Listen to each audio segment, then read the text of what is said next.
ونتوكل عليه ونعوذ بالله من شرور أنفسنا ومن سيئات أعمالنا من يهد الله فلا مضل له ومن يضلل فلا هادي له أشهد أن لا إله إلا الله وحده لا شريك له وأشهد أن محمدا عبده ورسوله اللهم صل وسلم على محمد وعلى آله وأصحابه أجمعين ومن تبعهم بإحسان إلى يوم الدين.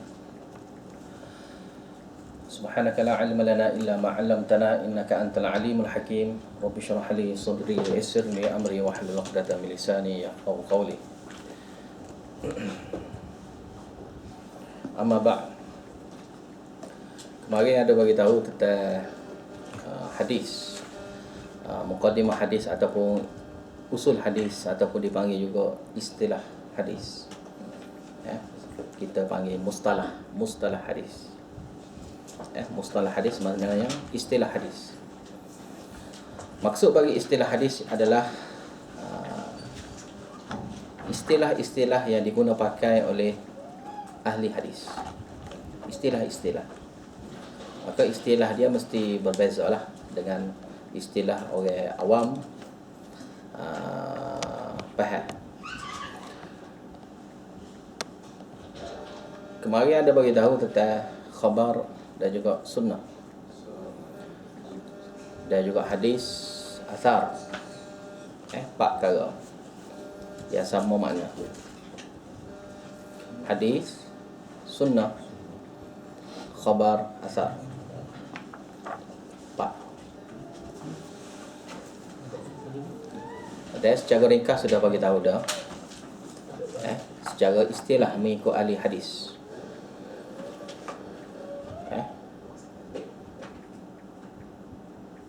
Kalau hadis Nabi, hadis tu benar-benar mari daripada Nabi, maka dipanggil hadis, dipanggil sunnah, dipanggil khabar, dipanggil sunnah. Kalaulah hadis itu hanya berhenti setakat sahabat, contohnya macam sahabat kata, kamu kena solat begini, kamu kena buat gini, tampaknya sahabat tu bagi tahu Nabi kata. Sahabat tak kata, Nabi kata. Tapi sahabat kata kamu kena buat gini. Kamu tidak boleh buat ini. Jadi maknanya hadis ini berhenti setakat sahabat. Bila hadis berhenti setakat sahabat, mengikut istilah ahli hadis dipanggil asar ataupun khabar. Asar dan juga khabar. Begitu juga berita ni sampai hingga setakat tabi'in sahaja. Peringkat yang ketiga, tabi'in lah kan. Nabi, sahabat, tabi'in. Zaman ketiga, tabi'in. Maka tabi'in juga dipanggil asar dan juga khabar. Tidak dipanggil hadis ataupun sunnah. Jadi balik pada cerita yang kita belajar hari ini, yang kita nak belajar dalam Bukhari ni, yang kita nak tahu adalah hadis dan juga khabar dan juga sunnah. Ada semua dalam ni. Asar, bahkan asar pun ada di dalam hadis yang kita akan belajar di dalam Al-Bukhari. Dan antara istilah lain yang saya akan guna banyak kali di dalam kitab ni, hadis ni ada hukum dia. Hadis dia ada hukum dia. Berita yang disampaikan, maka disampaikan hukum dia tu hukum apa? Yang pertamanya, jika berita ni dari Nabi, berita dari Nabi, hadis lah, mana hadis daripada Nabi, maka dihukum hadis itu sebagai hadis marfu'. Sebagai hadis marfu'. Dihukum sebagai hadis marfu'. Manakala yang kedua, hadis ia berhenti setakat sahabat.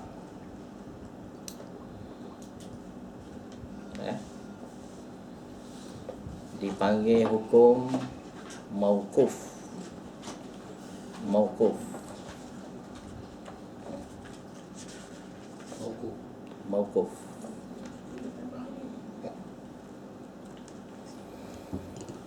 Nanti tulis di sini Maka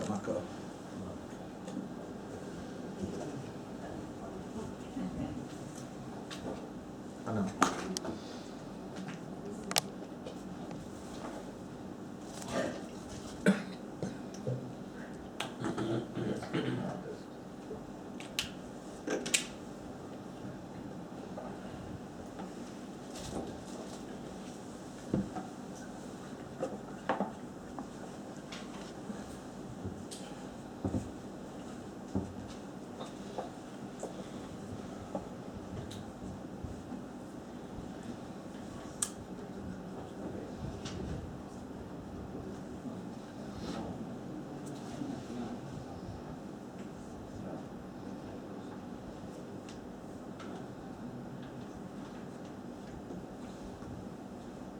Mana maka?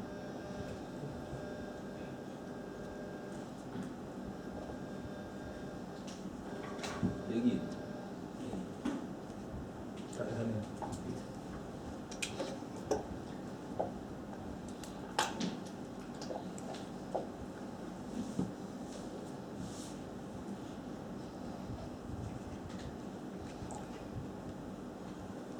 marfu'.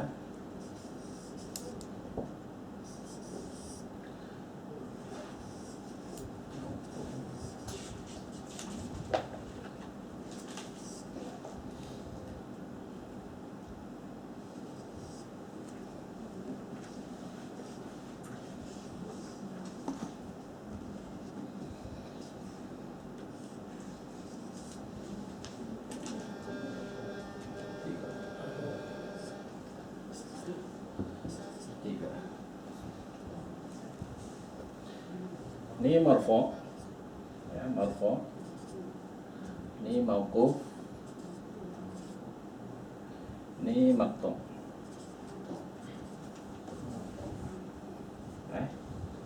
Hukum hadis ya.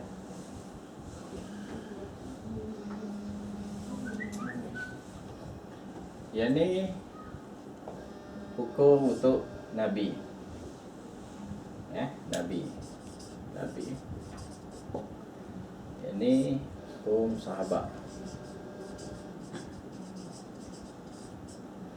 Ini tabi'in.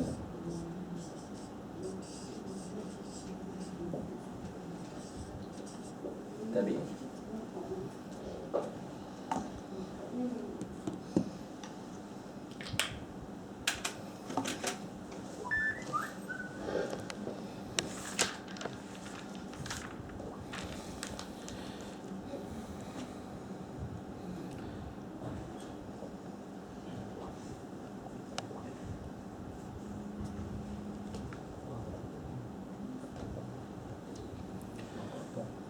Kemarin ada beritahu dah tentang hadis ni apa. Itu hadis ni adalah perkataan, perbuatan, perkataan, perbuatan dan takrir Nabi. Dan kemarin ada tambah sifat Nabi, pak lah, pak semua sekali.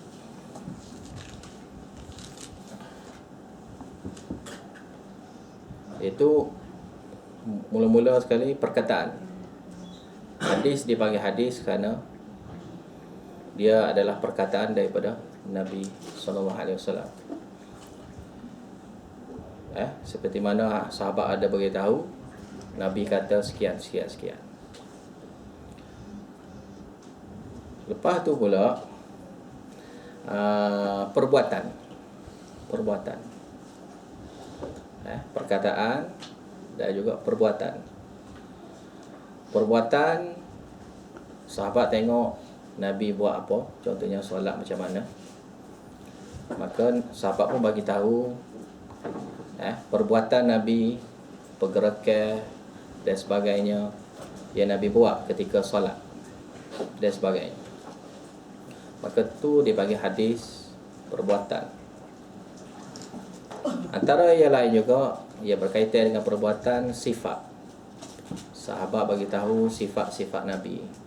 Nabi suka senyum ke, Nabi ketika marah macam mana, ketika dia gembira macam mana, berjalan macam mana, bentuk tubuh dia macam mana. Dan ini dipanggil hadis juga.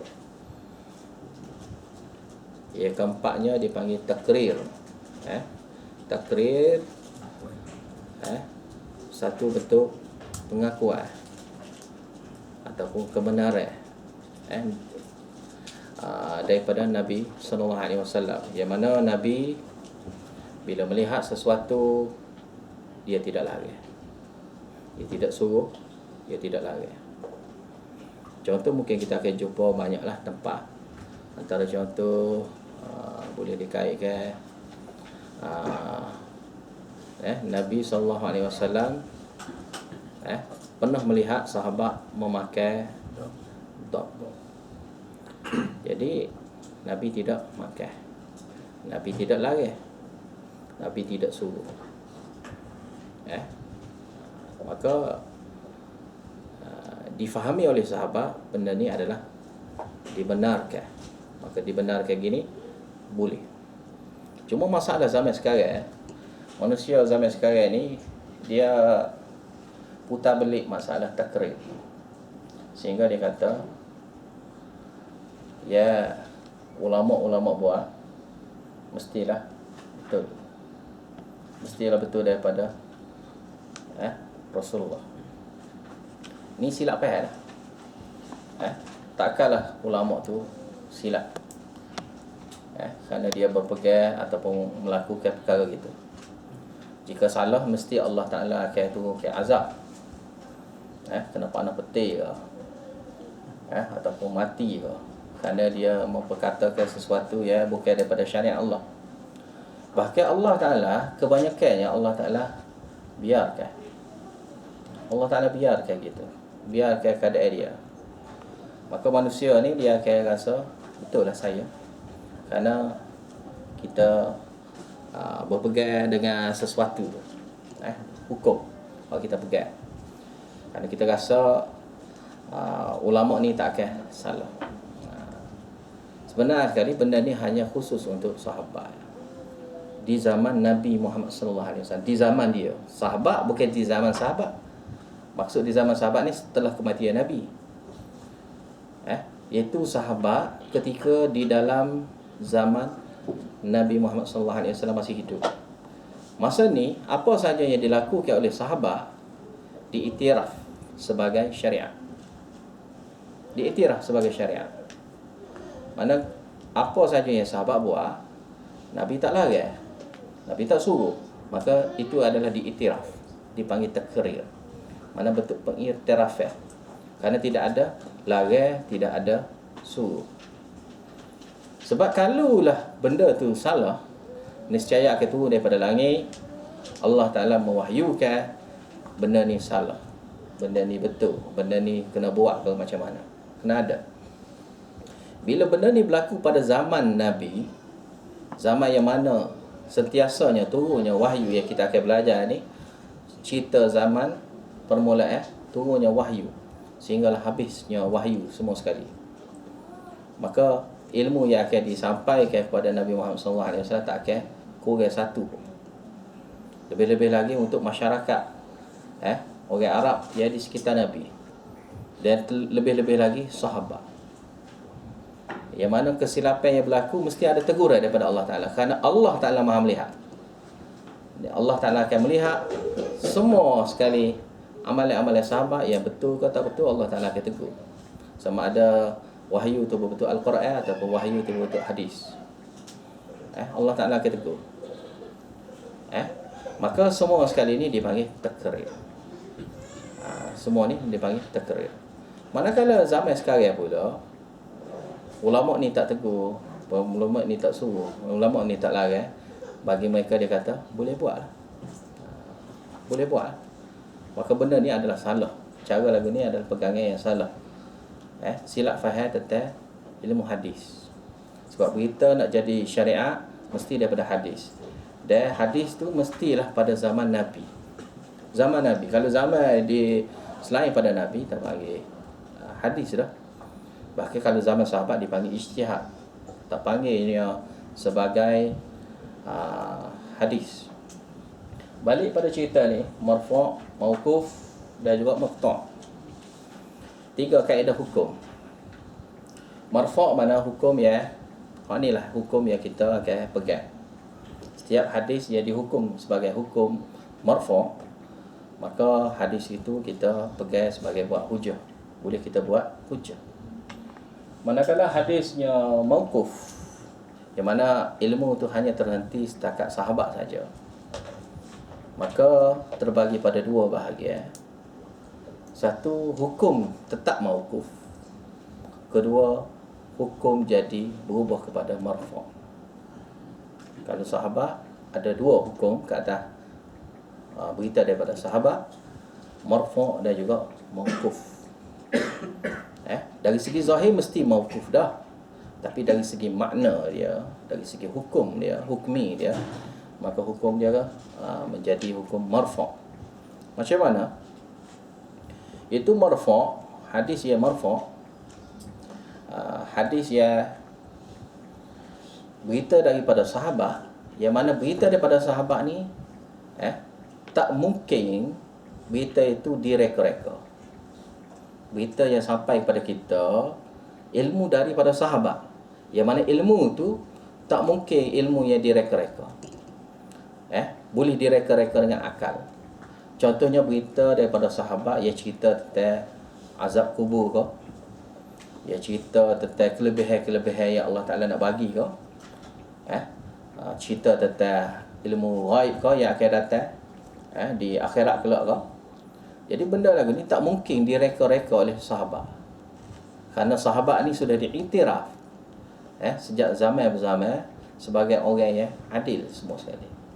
Sahabat ni diiktiraf sebagai orang yang adil. Tak adalah berita yang paling sahih yang sampai pada kita adalah berita daripada sahabat. Kerana dialah yang paling siqah, paling boleh dipercayai. Nak bandingkan dengan tabi'in, nak bandingkan dengan tabi'in, nak bandingkan dengan ustaz-ustaz yang zaman sekarang. Lepas tu berapa tapis dah. Sebab tu lapisan yang banyak dah. Maka balik pada cerita mauquf tadi, hukum marfu', bila hadis itu kita boleh faham bahawasanya hadis ini tak mungkin direka-reka oleh sahabat, kerana benda ni tidak berkaitan dengan akal. Ia boleh kita fahami dalam hadis yang dibicarakan itu, maka hadis itu dihukum sebagai marfu'.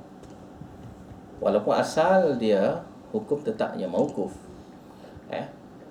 Dari segi untuk kita ambil sebagai pengambilan hukum, kita boleh dihukum dia tu sebagai marfu'. Hukum marfu'. Yang kedua pulanya mauquf, yang hukum dia mauquf. Mauquf, hukum dia mauquf. Tadi yang mula-mula tadi saya beritahu mauquf yang hukum dia marfu'. Ini mauquf yang hukum dia tu jadi mauquf. Mauquf yang hukum dia tu jadi mauquf. Yang mana ilmu tu sampai hingga berhenti setakat sahabat saja, maka dihukum sebagai mauquf. Untuk kita ambil sebagai hukum pula, dihukum juga sebagai mauquf.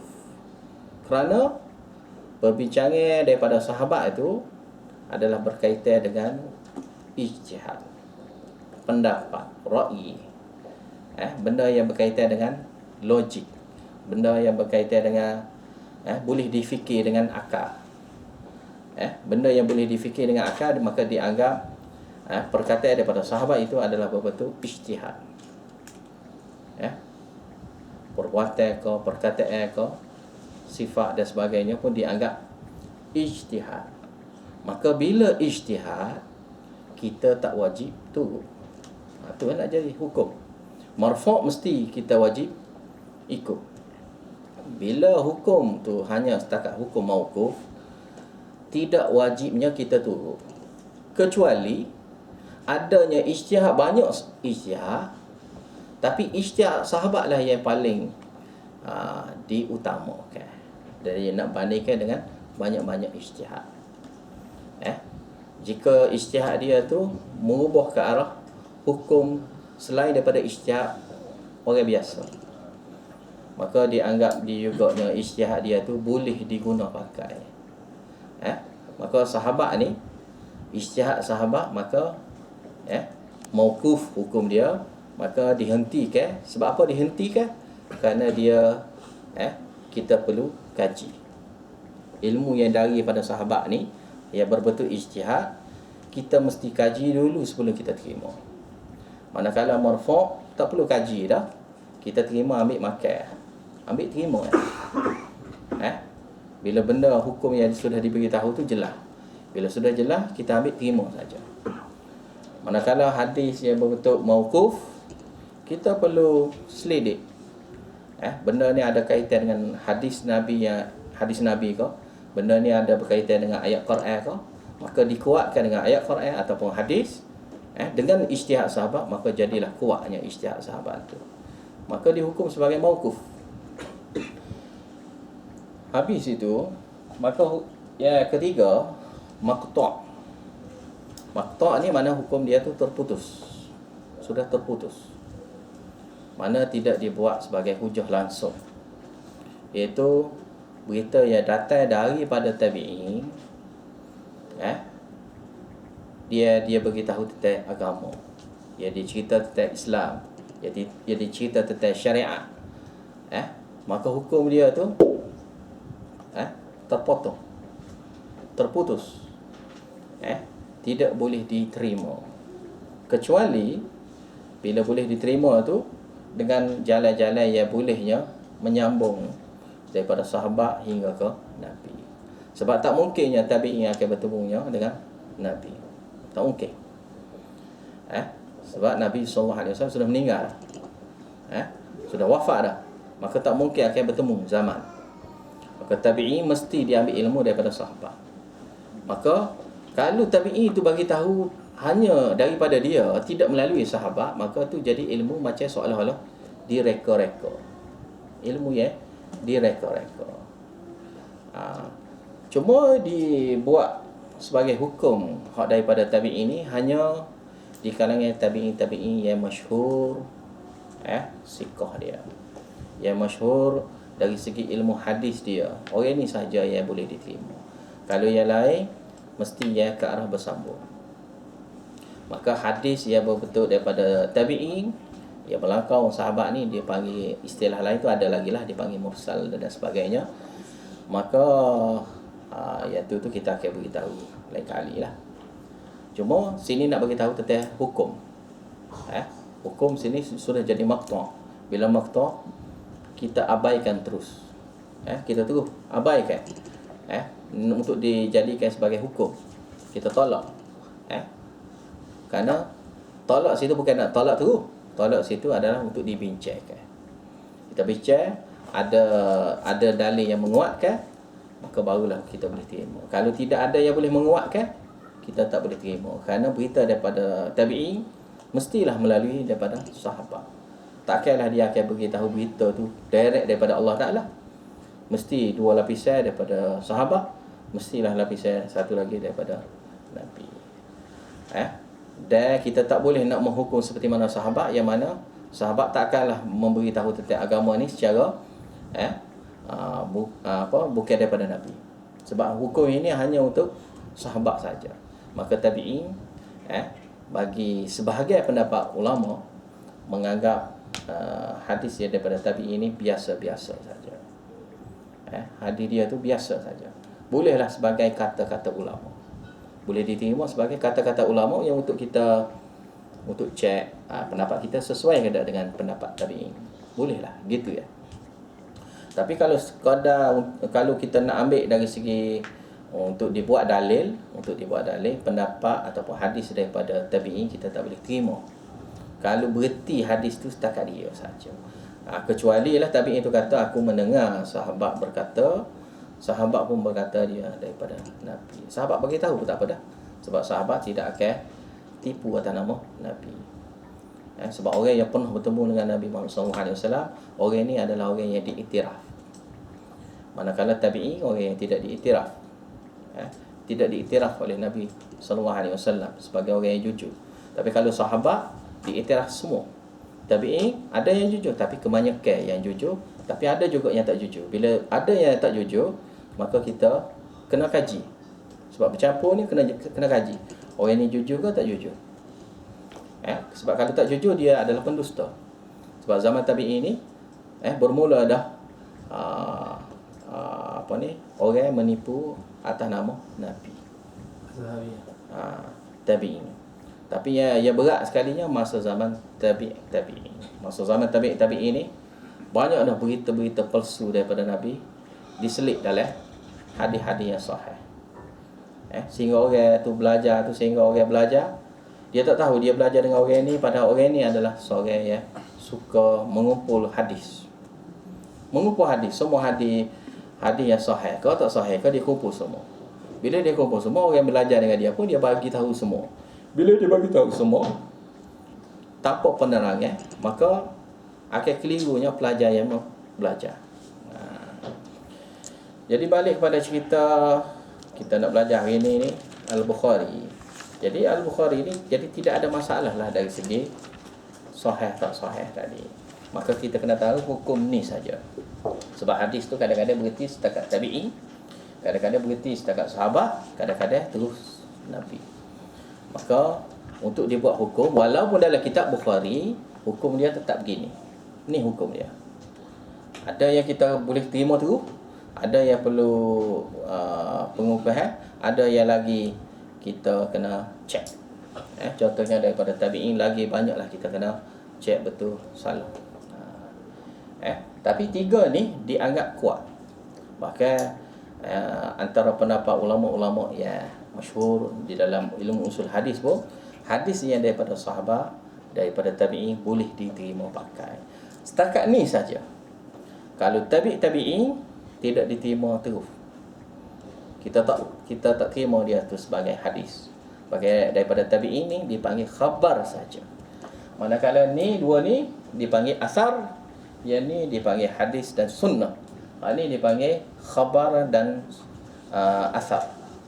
Dua ni dipanggil khabar dan asar, yang ni saja dipanggil hadis pun dipanggil, sunnah pun dipanggil, khabar pun dipanggil, asar pun dipanggil. Maka kita belajar ni ada hukum 4 ni, 3 ni. Jadi kita kena nilai, cek, tengok boleh dibuat hukum ataupun tidak boleh. Mudah ni dia dipanggil kaedah untuk kita memahami ataupun nak mengambil hadis tu untuk dibuat hukum.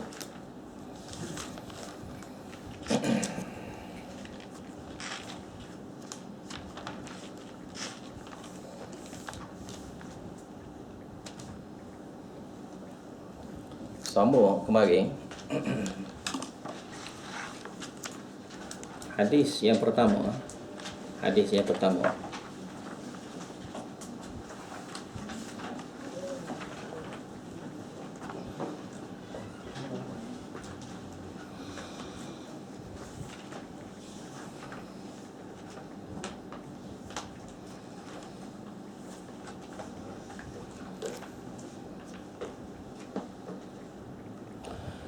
Hadis ya innamal a'malu binniyat. Yang lain kita bincang dah kemarin. Iaitu hadis innamal a'malu binniyat. Setiap amal ibadat ni, setiap amal apa pun, amal perbuatan, bergantung dengan niat masing-masing. Niat yang baik, maka dapat ganjaran dia, akan dapat faedah dia. Niat yang buruk, maka yang baik pun akan jadi tak baik. Kadang-kadang jadi satu masalahnya, amalan tu buruk dah. Jadi amalan yang buruk, niat yang baik sekalipun tak jadi. Sebab nak jadinya amalan tu baik, diterima oleh Allah Ta'ala, mesti amal tu sendiri adalah amal yang baik dah. Jadi syariat dah baik dah, maknanya yang disyariatkan, amal yang disyariatkan. Lagi niat. Niat tu niat kebaikan. Niat dia tu adalah kebaikan. Seperti mana contohnya Imam Bukhari buat mari sini, sambil-sambilnya nak ajar kepada kita, hadis ni tentang niat, tak ada kaitan dengan wahyu kan. Innamal a'malu binniyat. Mana ada kaitan dengan wahyu sini. Okay, hadis ni bab Imam Bukhari kata hadis permulaan wahyu. Bahkan hadis ni boleh katakan hadis yang akhir.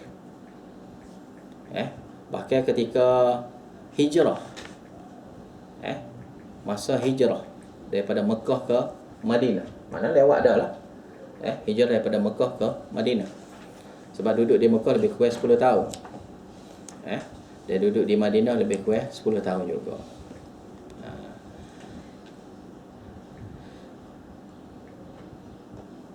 Jadi Imam Bukhari buat keluar hadis ni semata-mata nak didik kita. Kemarin ada bagi tahu dah tentang khabar ahad. Selesai dah masalah khabar ahad. Mana hadis mutawatir dan juga khabar ahad. Hadis khabar ahad pun boleh diterima sebagai hukum. Dan satu lagi nak bagi tahu sini, wahyu yang mari daripada awal ke, mari daripada tengah ke, mari daripada akhir ke, tetap diguna sebagai hujah. Bukan kata hadis yang mari daripada awal Islam kita tak terima sangat, kita terima hadis yang akhir Islam saja. Ketika Nabi SAW nak wafat, hadis tu baru kita terima. Kita terima sebagai hujah. Kalau hadis daripada awal Islam kita tak terima. Bahkan di sini Imam Bukhari keluar hadis yang mana hadis ni, berita ni dapat diketahui setelah zaman Nabi wafat dan juga Abu Bakar pun wafat. Sehinggalah pada zaman Umar. Zaman Umar baru keluar hadis ni. Seolah-olah berita ni hanya riwayat daripada seorang saja, iaitu Umar. Daripada Umar. Dan kebetulan Allah Ta'ala takdirkan orang yang ambil ilmu dengan Umar ni pun seorang yang meriwayatkan. Orang lain tu maknanya dia ambil ilmu tu, dia tak sampai kepada kita. Tak sampai, ilmu tu tak sampai. Allah Ta'ala pilih hanya seorang. Maka jadi khabar ahad juga. Orang yang ambil daripada seorang tu juga, ambil daripada tabi'in tu juga, seorang juga.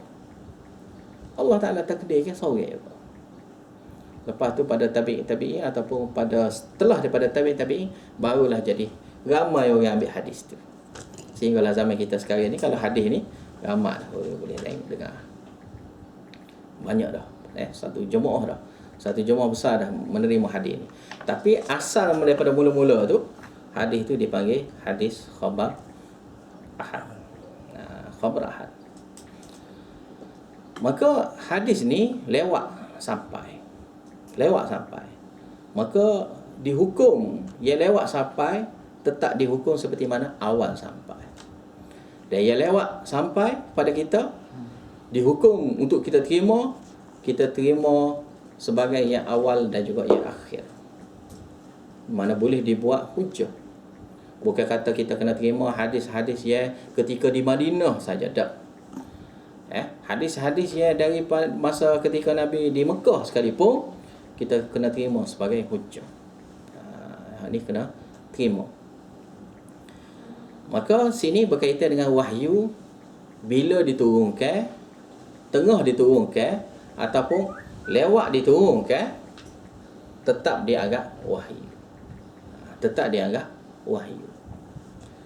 Dan maksud sebenarnya Imam Bukhari buat keluar hadis ni, seperti mana dihuraikan oleh ulama-ulama yang mensyarahkan hadis. Hadis ni kemungkinannya kemungkinan besar. Dipanggil ghalibuz zan. Kemungkinan besar. Kerana untuk kita kembali kepada ikhlas niat ketika belajar. Nak belajar hadis kena ikhlas niat. Janganlah kita belajar hadis kerana nak jadi popular. Janganlah kita belajar hadis kerana nak kebendaan, nak harta, nak duit. Jangan kita belajar hadis kerana nak berdebat. Nak lawan orang tu, orang jahil tu, orang jahil ni. Maka dalam hadis ada mengutuk orang hak begini. Orang hak sebegini, orang yang akhlak lagu ni. Yang mana dia belajar kerana nak berdebat dengan orang jahil. Sepatutnya kita belajar hadis supaya kita boleh memahami ilmu wahyu. Dengan memahami ilmu wahyu, kita dapat didik orang sekeliling kita. Dan kita dapat amal dengan seperti mana ilmu wahyu tu. Sepatut tu. Mana kita belajar ni kerana apa? Kerana Allah. Ni baru betul-betul kerana Allah. Tapi kalau kita belajar kerana nak dianggapnya sebagai ustaz, nak jadi ustaz ke, tak boleh ke? Kita kena belajar kerana betul-betulnya kerana Allah Ta'ala. Sebagai satu tanggungjawab. Bila kita tidak tahu, maka kita kena tahu. Kita jangan jadi seperti mana orang yang jahil. Dia tahu, dia tidak tahu. Kemudian dia buat tak tahu. Dia tahu, dia tak tahu. Hadis tak tahu, Quran tak tahu. Tapi dia buat tak tahu. Buat tak tahu tentang agama Allah. Dia orang lagu ni, Allah Ta'ala akan lupakan dia juga.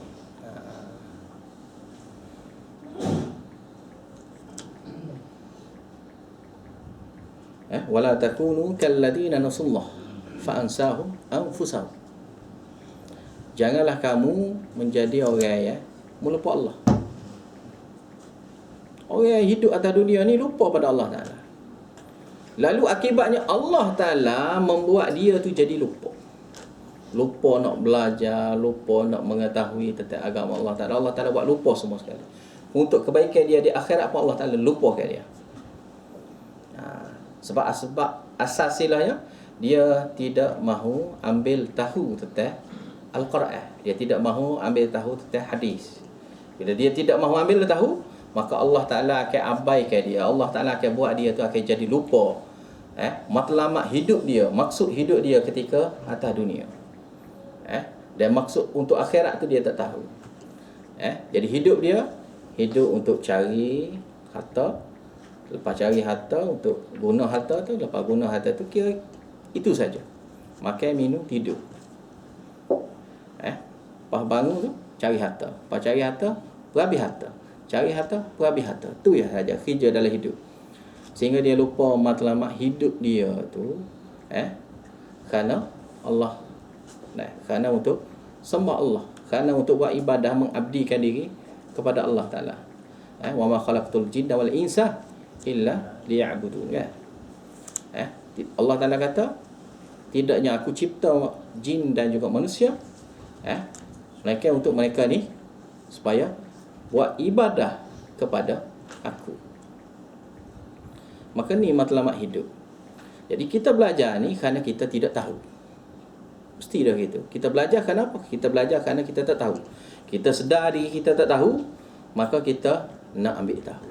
Maka nak ambil tahu ni, kita dalam kategori orang yang jahil juga, tapi jahil yang ada keuzuran.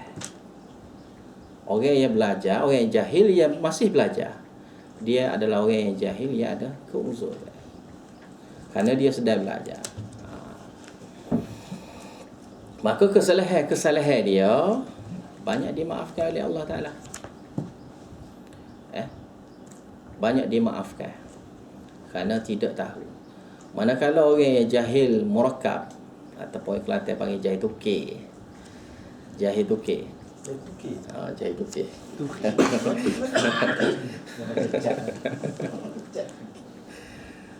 Iaitu tu dia panggil jahil murakkab. Istilah Arab dia panggil jahil murakkab.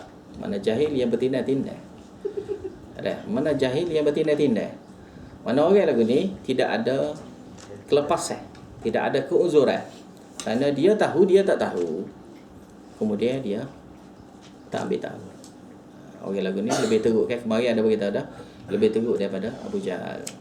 Sebab Abu Jahal pun dia ambil tahu. Jadi kalau orang ni terus, dia tak ambil tahu langsung. Jadi belajar ilmu hadis kena ikhlas niat. Dengan ikhlas niat ni, maka bila sebut kata ikhlas, mesti kena baik keseluruhan. Bukan kata ikhlas tu mesti lillahi ta'ala saja, tak. Bukan maksud itu. Bahkan segala ke arahnya untuk belajar, kita kena sempurnakan. Kita kena ke arah sempurnakan. Sebab kita nak amal hadis. Mana kita terima saja hadis, beritahu tentang kemungkaran yang kita buat, kita sendiri buat. Maka kita kena hari ni, bila kita terima hari ni kita tolak. Kemungkaran yang kita buat tu kita terus tinggalkan. Maka kalau kita tinggalkan, inilah baru betul-betulnya ikhlas. Kalau tidak, dia belajar tu masih lagi tak ikhlas. Mari saja benda-benda yang bentuk kemungkaran, kejahatan yang dia buat, dia masih lagi tidak mau tinggal. Jadi sepatutnya dia kena tinggal lah benda-benda tu. Lebih-lebih lagi masalah syirik pada Allah Ta'ala, dan juga mereka-reka syariat Allah. Sebab ni adalah dosa antara dosa-dosa besar. Dan kita sekarang ni belajarnya hadis dan juga belajarnya sunnah. Dan hadis sunnah ni, ataupun dipanggil sunnah lah, sunnah lawan dia bid'ah. Maka untuk kita faham sunnah dan juga bid'ah, kena belajar hadis. Sebab bila kita belajar hadis, itulah baru kita tahu sunnah. Dan macam mana kita nak menghapuskan bid'ah dan juga syirik, kita kena banyak belajarnya sunnah. Banyak belajarnya sunnah, kita akan hapuskan semua bid'ah. Dan orang yang buat bid'ah, orang yang tidak faham hadis. Orang tak faham. Bukan dia tak belajar. Belajar mungkin dia belajar, tapi dia tak faham hadis. Maksud hadis adalah sunnah. Sunnah mana-mana tata cara hidup. Tata cara hidup. Sunnah juga dipanggil tariqah. Tariqah. Fashion. Ya, kita kena ikut. Yang mana ada dalam hadis, itulah yang kita kena ikut. Jadi selain daripada tu, tak perlu kita ikut. Kerana benda tu dia anggap bid'ah. Kalaunya benda tu berkaitan dengan agama. Kalau bukan berkaitan dengan agama, tak apa. Bid'ah tidak tercela lah. Kerana benda tu contohnya buat rumah lah, dengan fashion yang dia nak, tu tak ada masalah. Kerana tu bukan berkaitan dengan agama pun. Rumah dengan agama tak serupa. Nak buat masjid macam mana sekalipun tak apa. Walaupun masjid tu sebenarnya kali untuk orang pergi ke masjid kan. Untuk jadi comel ke apa. Tapi pembinaan tu bukannya satu agama. Bukan tu sebagai agama. Sebab masjid kalau mula-mula sekali tapak ya. Sebab tapak tu jadi masjid dah. Bahkan Nabi Muhammad SAW ada sebut ju'ilat li al-ardu masjidah. Masajidah ada sebut. Nabi Muhammad SAW kata sudah dijadikan bumi ni keseluruhannya sebagai masjid-masjid. Jadi mana saja kita solat, situ pun dianggap bolehnya jadi masjid. Jadi kita hanya buat tapak ialah tu saja sudah diiktiraf oleh Allah Ta'ala sebagai masjid. Sebagai masjid. Maka tempat yang nak buat macam mana, di tempat mana untuk dijadikan sebagai masjid, tempat orang berkumpul, tu tidak menjadi kesalahan. Maka buat tu tidak dianggap agama lah kalau nak buat bentuk masjid macam mana. Tapi pergi ke masjid tu, tu berkaitan dengan agama. Solat berjemaah tu berkaitan dengan agama. Solat tu sendiri pun berkaitan dengan agama. Bila berkaitan dengan agama, tidak boleh reka. Habis itu. Hadis yang kedua.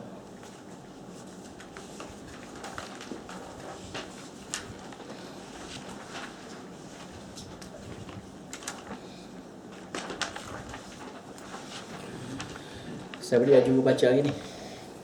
Tak ada dah orang di depan. Siapa dia baca hari ni? Hafiz. Request dan fish. Ni. Baca. Saya Boleh. Hanan. Ha. Nak mikrofon. Nak mikrofon ni. Baca. Baca satu hadis saja. Mana? Hadatsana Abu Wa bihi qala Dua. Dalam kes yang tu nombor 2.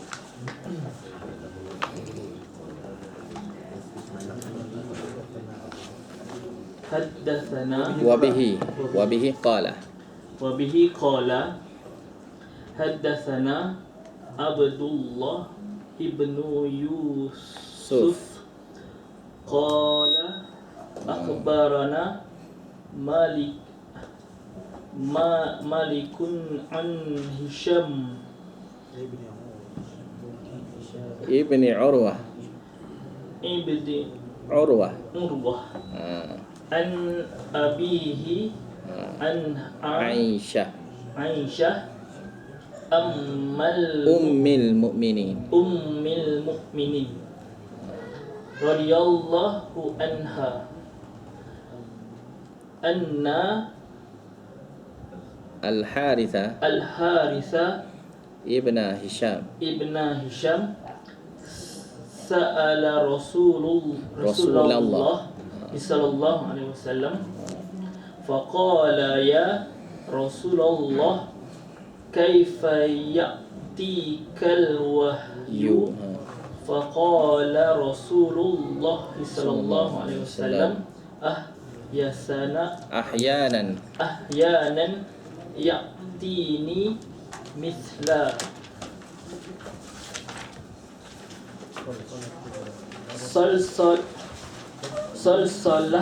salsalatil jarasi salsalati jarasi wa huwa ashadduhu alayya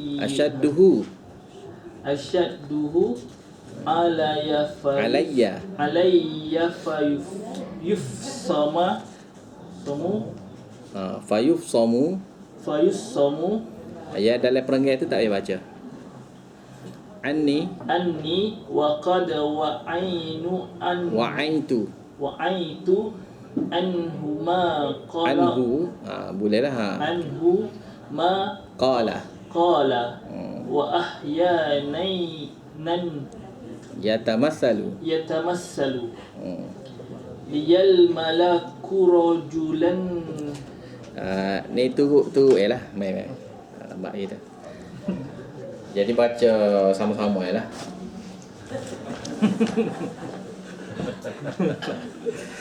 Lambat habis. Wa ahyanan yatamassalu li al-malaku rajulan fayukallimuni fa'i ma yaqulu qalat Aisyah radhiyallahu anha wa laqad ra'aituhu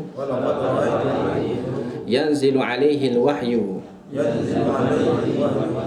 fil yawmi ash-shadidi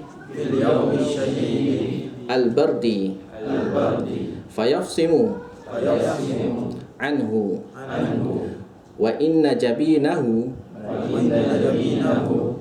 la yatafassadu araqa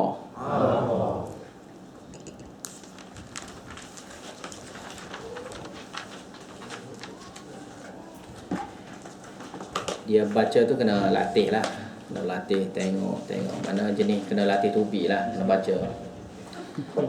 Mari ada bagi tahu dah kena baca 40 kali. Jadi saya tengok orang mari ni tak baca langsung. Jadi kalau untuk petang ni pun kita akan tanya jugalah. Jadi itu adalah tugas sebagai pelajar kena baca. Tak kira siapa, bakal semua kena baca. Bukan yang depan saja, bakal belakang sebab wayang ni pun boleh atas juga ni. Bakal. beli yang wireless. Kena baca. Sebab kita belajar lah. Bila belajar kena baca. Jadi bila baca tu barulah kita rasa ni hadis ni lain sikit. Kita supaya baca Quran. Jadi Quran kita mungkin payah dah baca, hadis lagi payah. Sebab hadis ni kadang-kadang baris pun tak ada. Di setengah-setengah tempat baris tak ada. Maka saya yang tak ada baris tu saya akan betulkanlah. InsyaAllah. Wa bihi qala hadatsana Abdullah ibn Yusuf. Dengan sanad daripada Al-Bukhari sampai kepada Al-Bukhari lah. Sanad daripada Al-Bukhari ataupun sanad yang sampai hingga ke Bukhari. Hingga ke Al-Bukhari. Mana sanad saya hingga ke Al-Bukhari. Kemarin dah beritahu dah kan. Sanad ada 3 peringkat. Sanad saya hingga kepada Syah Waliullah Dahlawi. Syah Waliullah Dahlawi hingga kepada Imam Al-Bukhari. 2 peringkat. Peringkat yang ketiga, Imam Bukhari hingga ke Rasulullah sallallahu alaihi wasallam. Jadi itu sanad yang kita potong 2 peringkat. Satu peringkat daripada Syah Waliullah Dahlawi hingga ke tuan kita Al-Bukhari, dan juga daripada guru saya hingga ke Syah Waliullah. Daripada guru saya hingga ke Syah Waliullah. Dan sanad tu saya akan bagi tahu nanti akhir lah. Nanti akhir saya akan bagi tahu lah semua guru saya tu. Jadi dengan sanad yang bersambung dengan saya hingga kepada Al-Bukhari berkatanya. Jadi saya ringkaskan dengan wa bihi qala. Jadi di tempat lain mungkin saya tak baca dah. Begitu. Jadi untuk sesi mengaji yang mula-mula mungkin kita akan baca lagi, tapi bila ramai dah orang yang sudah faham, maka saya tak terjemah dah lagi wabihi itu. Wabihi qala tu hanya dibacakan saja. Wabisadadi muttasil minni ila al-Bukhari. Qala al-Bukhari, berkatanya Al-Bukhari, haddatsana Abdullah ibn Yusuf, telah menceritakan kepada kami Abdullah bin Yusuf. Abdullah bin Yusuf sini dia adalah At-Tunisi. Zaman sekarang ni dipanggil Tunisia lah. Tunisia. Tapi Tunisia ni ya dekat dengan Dimashq, dekat dengan Damaskus zaman sekarang ni. Dia meninggal pada tahunnya, Abdullah bin Yusuf ni dia meninggal pada tahun 218.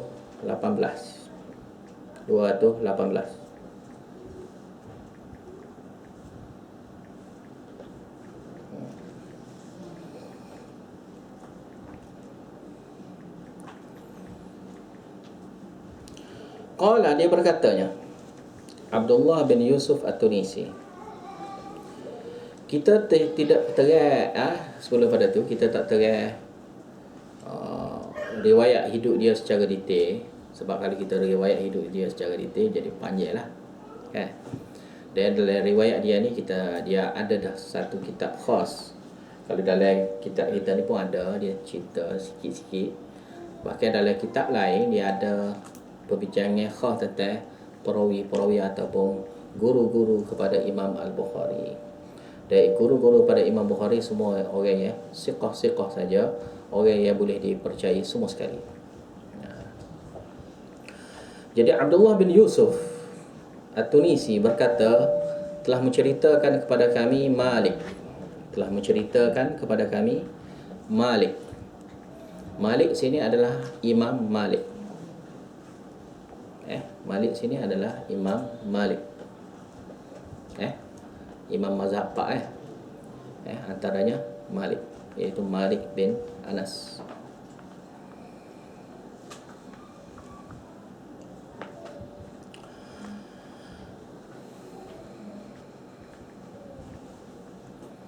Dia mati tahun 179. Untuk rawi ni kita ambil yang mati saja. Yang hidup kita tak wakil. Sebab mati itu untuk mudah, baru boleh bersambung ke tak bersambung. Mati itulah nak tahu bersambung tak bersambung ya. Jadi kita ambil riwayat mati, bukan riwayat hidup dia lah. Sebab biasanya hidup dia ni biasa akan berlakunya khilafiyah lah. Tahun berapa. Kadang-kadang pun yang wafat pun khilaf berlaku. Jadi dia matinya pada tahun 179.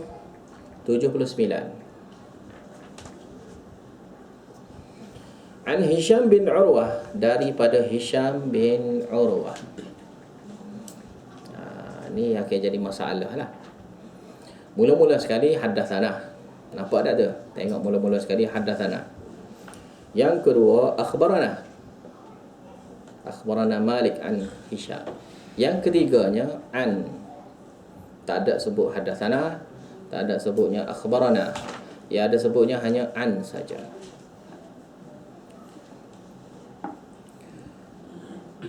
Haddatsana maksud dia telah menceritakan kepada kami. Akhbarana telah menceritakan kepada kami juga. Sama ya mana dia. Mengkhabarkan, menceritakan sama ya mana. Memberitahukan kepada kami. Cuma haddatsana ni jadi istilah dah. Kalau istilah zaman sekarang sama makna. Kalau istilah zaman dahulu, haddatsana maksud dia guru membaca hadis, satu jemaah mendengar, dipanggil haddatsana. Dipanggil haddatsana. Telah menceritakan kepada kami. Tapi kadang-kadang berlakunya haddatsani, telah menceritakan kepada aku. Itu guru itu menceritakan kepada aku. Kalau menceritakan kepada aku, maksudnya dia belajar tu seorang sama seorang. Tapi yang membacanya guru yang membaca hadis tu. Manakala akhbarana, bukan guru yang baca, belajar yang baca. Guru mendengar. Belajar baca, guru mendengar. Bila sebut akhbarana, satu jemaah, ada satu orang yang membaca, guru dengar, dan orang lain pun pakat dengar. Ya, ni dipanggil akhbarana. Nanti banyak-banyak kita tak terai dah ni. Ni kena ingatlah masa mula-mula ni .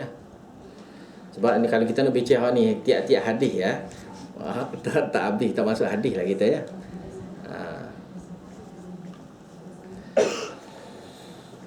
Manakala an ni hadis masalah.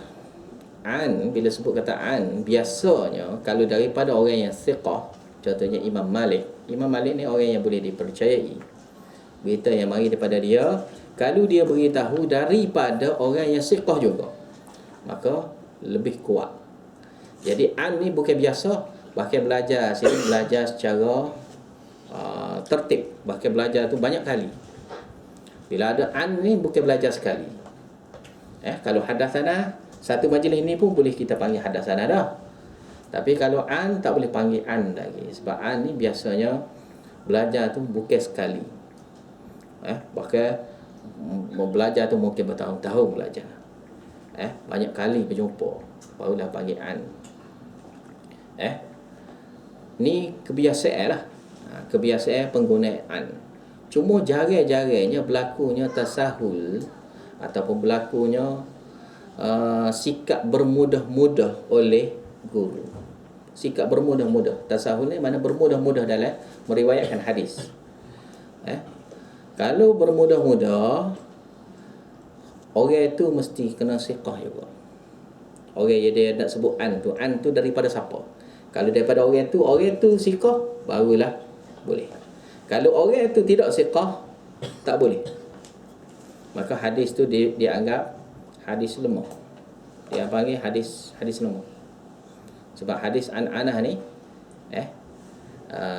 ni dipanggil hadis an-anah. Hadis an-anah ni satu masalah dalam di kalangan ahli hadis. Kerana hadis an-anah ni tidak jelas. Dia meriwayatkan daripada orang itu. Sebab dia hanya ayat dari saja. Dia tak beritahunya perkataan secara jelas. Aku mendengar dia berkata. Dia menceritakan kepada kami. Dia memberitahu kami. Dia tak ada perkataan-perkataan gitu. Hanya dia sebut dari. Bila sebut dari ada masalah. Imam Bukhari, kalau an sini, kalau syaratnya daripada Imam Bukhari, dia nak syarat mesti liqa' bertemu. Kalau Muslim tak semestinya bertemu. Dianggap bertemu sudah cukup. Kalau Muslim, orang ini dianggap bertemu sudah cukup dah. Manakala Imam Bukhari mesti kena sabit orang ini bertemu dengan orang ini, barulah dia boleh sebut an. Kalau dia setakat sebut an saja, tak ada pun satu hadis yang menyokong dia ni pernah bertemu dengan orang ni belajar ilmu hadis, maka Imam Bukhari menganggap hadis tu adalah hadis yang terpotong sanad. Sanad dia tidak boleh diterima. Lebih-lebih lagi daripada Imam Malik. Sebab Imam Malik ni, kalau kira-kira, dia meriwayatkan daripada orang yang siqah, tapi kadang-kadang berlaku juga kesilapan. Jadi perkara gini dikaji oleh ahli hadis, maka perkataan gini satu bahaya kepada umat lah. Maka kita belajar sekarang ni dengan cara hadatsana akhbarana. Dengan cara ni lebih bagus. Maka ulama dulu sudah kaji dah masalah an ni. Sebab tu an berlaku pada akhir, dekat dengan Rasulullah. An ni berlaku pada hak dekat dengan Rasulullah. Hak selepas pada tu tak ada yang an. Sebab kalau berlakunya an, hadis tu akan jadi masalah besar. Maka sebab itulah berlaku an sini biasanya berlaku pada zaman tabi'in, zaman sahabat, zaman sahabat dengan Nabi. Sahabat dengan Nabi tak ada masalah sangat kalau an. Tapi kalau tabi'in yang sebut an tu masalah. Tabi'in yang menyebut an akan jadi satu masalah. Tu lebih kurang lah cerita tentang an-anah, dan pembahasan dia yang panjang ada di dalam Muqaddimah Muslim ada. Di dalam Muqaddimah Muslim, mana kitab Sahih Muslim, depan sekali tu ada bincang tentang ni. Jadi bila sampai pada tempat dia tu, insya-Allah kita akan bincang panjang lah. An Hisham bin Urwah, daripada Hisham bin Urwah. Siapa Hisham bin Urwah ni? Dia bin Az-Zubair bin Al-Awwam. Urwah situ adalah anak kepada Az-Zubair bin Al-Awwam, sahabat Nabi.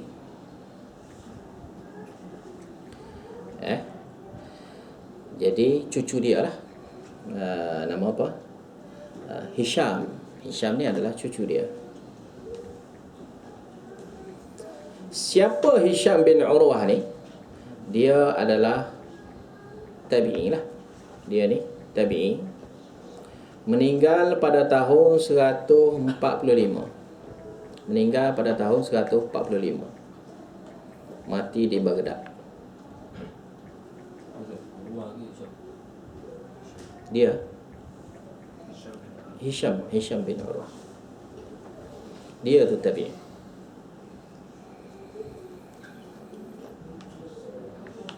An abihi, daripada ayah dia, maknanya Abdullah Urwah lah. Gelar dia Abu Abdillah. Ayah dia ni gelar dia, kunyat dia Abu Abdillah. Panggilan dia, orang panggil dia Abu Abdillah. Nama dia Urwah lah.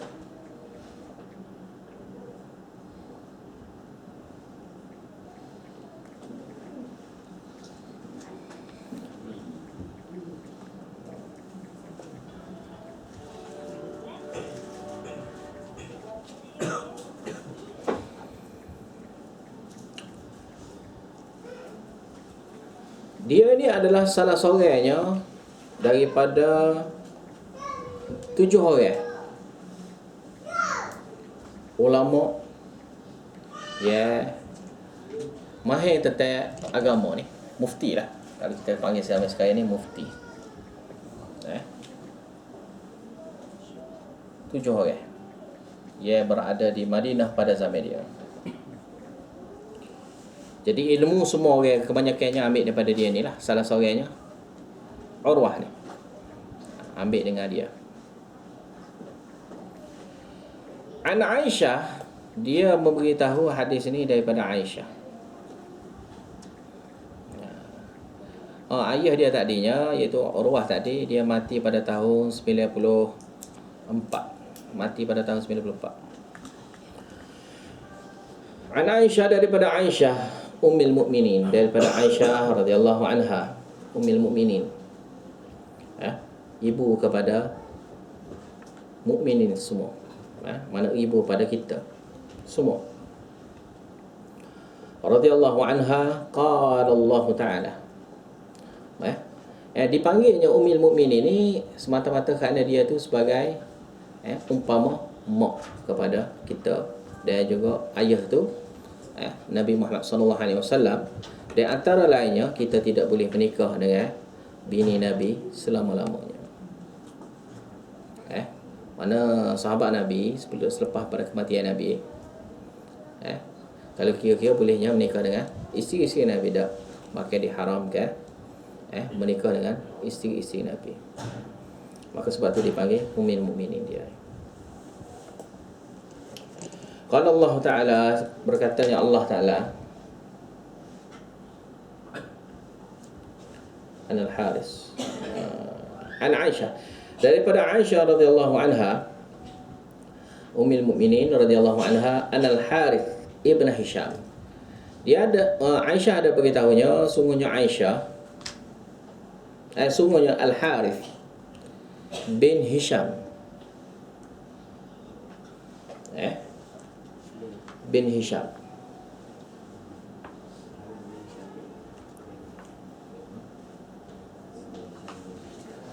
dia ni adik-beradik kepada Abu Jahal. Dia ni adik-beradik Abu Jahal. Cuma bezanya Abu Jahal orang tidak mau terima Islam. Tapi Al-Harith ni orang terima Islam, orang yang beriman.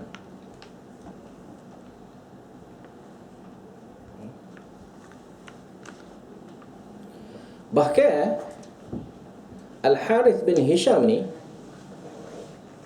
dia bukan sahabat biasa, bahkan sahabat-sahabat yang ada kelebihan. Mana sahabat-sahabat besar lah. Dia antara sahabat-sahabat besar ya. Kalau abang dia tu Abu Jahal, bapak kepala jahat. Jadi Al-Harith bin Hisham berlawan Al-Makhzumi.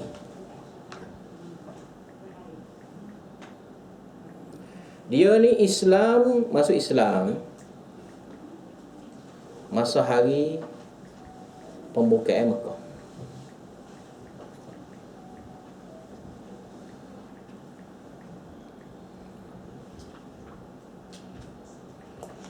Dan dia mati syahid masa pembukaan. Pembukaan ni mana kemenangan lah, berlaku kemenangan. Syam, tanah Syam. Pada tahun 15 dia mati. Radhiyallahu anhu. Sa'ala Rasulullah sallallahu alaihi wasallam. Dia bertanya Rasulullah sallallahu alaihi wasallam. Faqala, lalu dia berkatanya, iaitu pertanyaan yang dia tanya adalah, Ya Rasulullah, wahai Rasulullah, kaifa ya'tikal wahyu, bagaimana datangnya wahyu kepada engkau?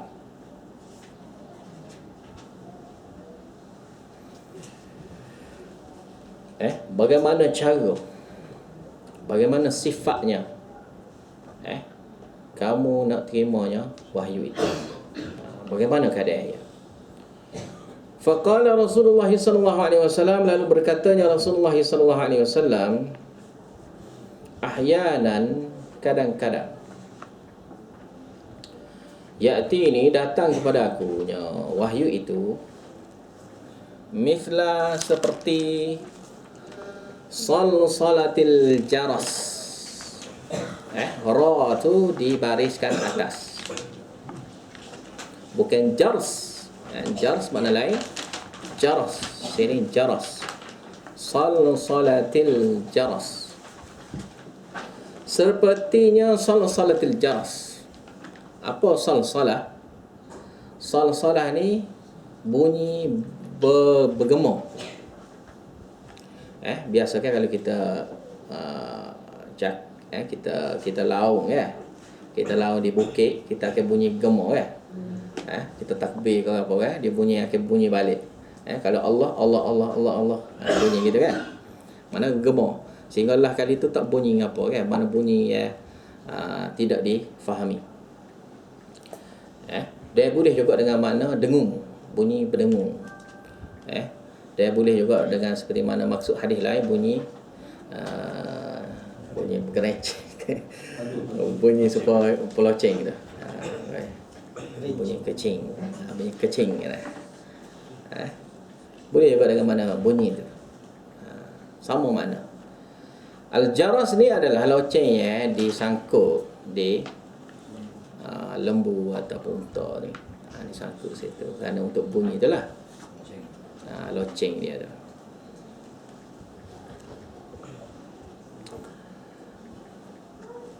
Dalam riwayat lain ada sebutnya seperti rantai yang diheret di atas batu.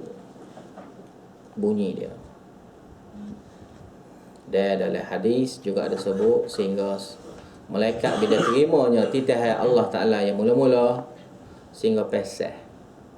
Dan dalam ayat Quran pun ada sebut cerita tentang malaikat pesah.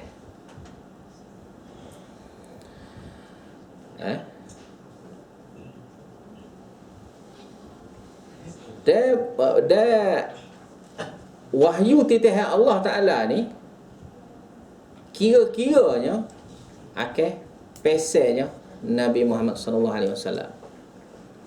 Tapi kita akan jumpa hadis depan ni tidak sampai pesah, tapi sehingga boleh nampaklah kesusahan yang menimpa Nabi Muhammad sallallahu alaihi wasallam ketika menerima hadis yang berat. Itu sini nak bagi tahunya Nabi Muhammad sallallahu alaihi wasallam Allah Taala memberi anugerah yang mana dia ni tidak seperti mana manusia biasa untuk terima wahyu. Kalau manusia biasa memang dia pesel mati dah terima wahyu. Sebab itulah wahyu kalau ada orang kita ni yang mengaku terima wahyu daripada Jibril ke apa? Terima wahyu daripada Jibril, terima wahyu daripada Allah Taala direct kepada wali-wali itu kan. Itu karut. Cerita tu ada cerita karut. Sebab kalau dia terima sungguh pesek tu dah dia. Pesek mati dah dia. Sebab itulah Allah Ta'ala melantik jadi Nabi ni, Allah Ta'ala pilih orang-orang tertentu saja. Sehingga kan Nabi Muhammad SAW masa akhir hayat hidup dia, ada satu orang Yahudi meracun Nabi SAW. Dia pun racun. Jadi dia tanya dia apa pun racun Nabi. Dia kata kalulah dia Nabi, memang dia tak akan mati kerana racun ni. Yahudi kata. Sebab Nabi tak akan mati kerana racun. Dia pun racun, Nabi tak mati tapi sakit lah. Sakit lah. Sebab racun tu sepatut mati. Racun tu sepatut kalau siapa dia makan racun tu mati, terus mati. Tapi Nabi Muhammad SAW tak mati. Mana ketahanan tubuh ataupun jasmani Nabi SAW ni sesuai untuk terima wahyu. Sesuai untuk terima wahyu. Jadi kalau orang mendakwa dia terima wahyu, dia ni pembohong. Dia ni pembohong. Sebab orang yang boleh menerima wahyu adalah orang yang dianugerah oleh Allah Ta'ala. Sehingga dalam hadis ada sebutnya Nabi demam panah, seolah-olah dua orang demam panah. Seolah-olah dua orang demam panah. Sebab sahabat kata, aku tengok kamu ni seolah-olah dua orang demam panah. Dan kamu akan dapat ganjaran. Begitu juga Nabi kata betul. Aku akan terima ganjaran lebih juga. Kemudian selepas itu Nabi sallallahu alaihi wasallam sebut, apa saja musibah menimpa manusia, Allah Ta'ala akan apunya dosa dia seumpamanya daun bergugur di pokok. Allah Ta'ala akan gugurkan dosa-dosa dia. Jadi sini nak bagi tahu tentang musibah ataupun kekuatan jasmaninya Nabi sallallahu alaihi wasallam sesuai untuk terimanya wahyu. Sebab nak terima wahyu kena orang yang sesuai. Orang yang tak sesuai memang tak boleh dia terima sebagai wahyu. Maka Allah Ta'ala anugerah khah ni. Maka tidak bolehnya siapa-siapa yang mendakwa dia ni menerima wahyu daripada Allah Ta'ala. Bahkan sahabat pun tak boleh, tabi'in pun tak boleh, bahkan orang Melayu kita lagi dah tak boleh. Yang berdakwa kata Jibril mari bagi tahu ke dia syariat apa ke untuk ajar tarikat ke apa ke, benda tu kalau benda tu bukan daripada wahyu, bahkan mari daripada syaitan. Sebenarnya mari daripada syaitan. Jadi kalau dia sungguh, maka dalam keadaan ni, kadang-kadang berlaku seumpama ni.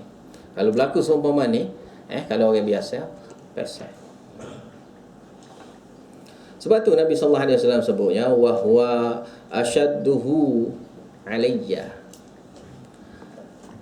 Cara hak sebegini Nabi sallallahu alaihi wasallam kata sangatnya berat menimpa. Sangat berat. Bukan sekadar. Kalau wahyu ni datang sebegini keadaan dia, maka ni sangat berat. Sangat berat menimpa aku. Fayufsamu anni. Dan kemudiannya dihentikan wahyu tu. Wahyu diturun tu dalam keadaan berat rasa. Kemudian fayufsam. Yufsam ni maknanya diberhentikan turun wahyu kepada Nabi sallallahu alaihi wasallam. Kepada aku. Wa qad wa'aitu anhu. Aku pun faham. Mana masa tu tak faham lagi. Selepas berhenti baru faham. Wa qad wa'aitu anhu. Aku memahami secara jelas. Faham situ mana faham secara jelas. Berita daripada Allah Ta'ala itu.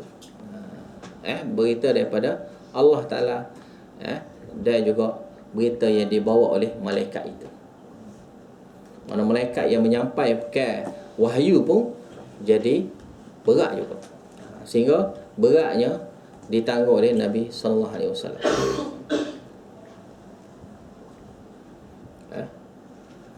Bahkan dalam riwayat hadis pesan semua. Malaikat satu titihan Allah Ta'ala semua pesan. Pesan. Mari titihan Allah Ta'ala pesan maka. Allah Ta'ala hidup. We hilangnya perasaan takut tu, barulah hidup. Barulah hilang pesan dia. Baru sedar. Dan malaikat ni bila mari satu titihan daripada Allah Ta'ala, dia tawajuh, dia terima sungguh-sungguhnya wahyu daripada Allah Ta'ala. Jadi nak bagi tahu tentang wahyu Allah Ta'ala ni satu benda yang berat. Ditanggung oleh Nabi sallallahu alaihi wasallam, direngek dah tu beban tu, kita hanya terima ditapis dah tu. Hak berat tu ditapis dah. Mana kita ni terima hukum saja. Benda apa yang nak disampaikan itu saja. Bagaimana sifat ketika wahyu diturunkan kita tak tahu. Kalau perkataan cakap macam mana sekalipun tak boleh kesan kepada pendengar. Sebab kalau kita cakap kuat baru dengar kuat. Cakap pelahir baru pelahir, kan? Begitu juga jenis tulisan kita tulislah tulisan banyak mana pun, keras setara mana pun, tidak akan jadi berat. Kita terima tu tak akan jadi berat. Maka ditapis dah, maka disampaikan wahyu kepada kita melalui tapisan yang ditanggung oleh Nabi Muhammad sallallahu alaihi wasallam seorang saja. Maka kita semua hanya terima saja ilmu yang dibawa oleh Nabi sallallahu alaihi wasallam. Lepas tu habis itu wa'aitu anhu maqalah, maka aku memahaminya apa yang dia kata. Malaikat yang sampaikan kepada aku tu, maka aku pun faham. Wa ahyanan, dan kadang-kadang yang berlaku yatamassalu liyal malaku, malaikat berupa berupa untuk berjumpa dengan aku, rajulan, berupa jadi satu orang lelaki. Malaikat berupa menjadi satu orang lelaki. Fayukallimuni, lalu malaikat yang jadi manusia itu, jadi satu orang lelaki, dia pun bercakaplah dengan aku. Mana dia beritahulah. Fa'ima aku ma yaqulu, lalu aku pun faham. Aku memahami, aku mengerti apa yang dia sampaikan, apa yang dia perkatakan. Qalat Aisyah, berkatanya Aisyah radhiyallahu anha,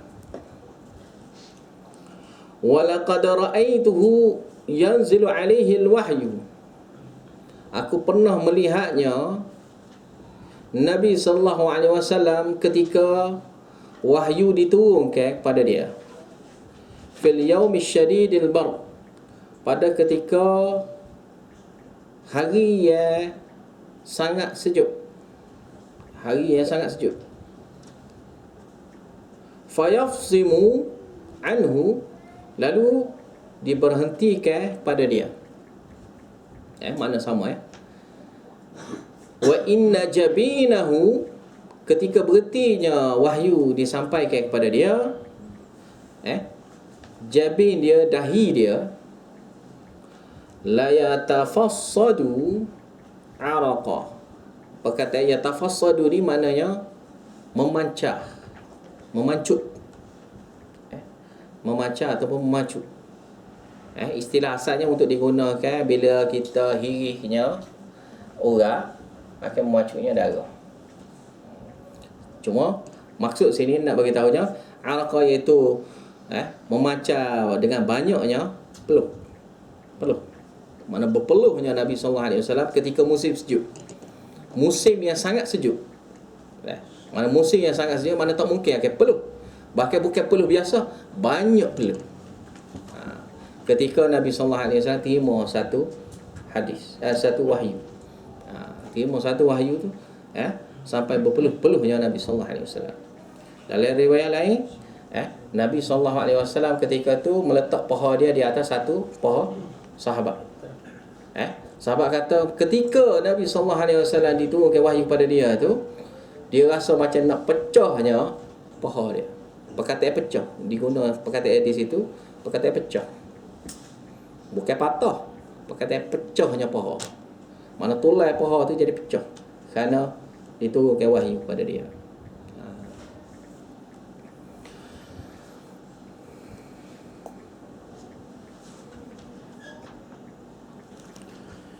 Balik cerita pada cerita wahyu.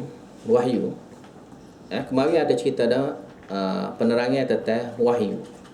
Wahyu saya ada beritahu dah. Wahyu ni adalah berita yang halus. Berita yang halus. Berita yang halus tu dari segi bahasa. Berita yang halus, wahyu tu dengan makna berita yang halus, dari segi bahasa saja.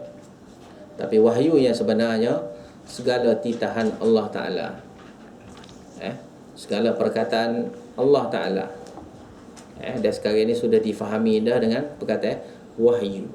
Segala wahyu yang diturunkan oleh Allah Ta'ala. Wahyu maknanya perkataan daripada Allah Ta'ala. Jadi wahyu tu walaupun halus, dipanggilnya halus. Wahyu tu dipanggil halus.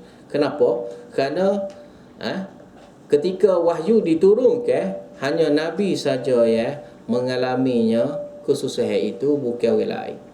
Maka sebab tu diguna perkataan wahyu. Sebab diberi itu benda yang syadid, benda yang berat itu menimpa Nabi SAW hanya ditimpa oleh Nabi saja. Maka sini dipanggil wahyu.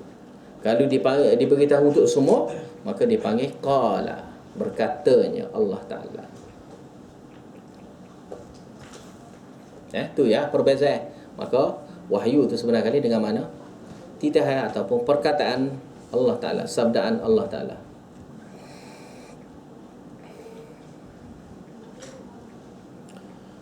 Habis itu.